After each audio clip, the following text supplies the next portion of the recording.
past 6 years, Sony's been trying to craft films about Spider-Man's rogues gallery, but without the web-slinger playing a major role in any of them. The results have been a mixed bag, and while the first two Venom movies have had their occasional moments of fun, courtesy of Tom Hardy, the overall quality of this unusual franchise has been lacking.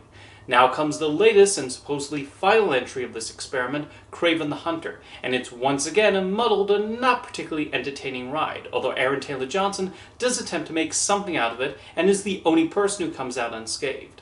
The few genuinely funny moments are due to its lead star, who displays at least a little bit of charm. There's not much to his character, but when Taylor-Johnson is allowed to play up the cheeky side of Kraven, he appears to be enjoying himself.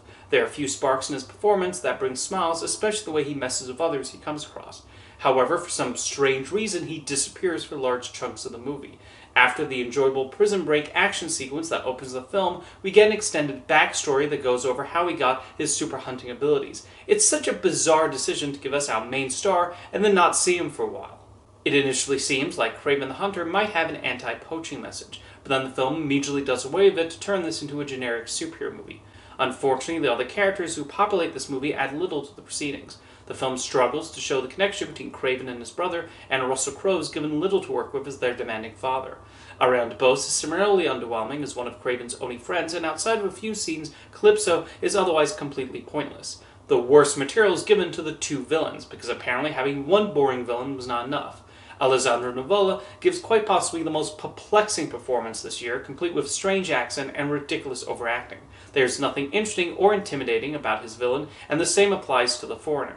Despite Kraven the Hunter being delayed over a year from its original release date, it seems the studio used very little of that extra time to polish the special effects, which make a lot of the film's action sequences look unappealing. A car chase is especially ugly to look at as Kraven jumps all over the place.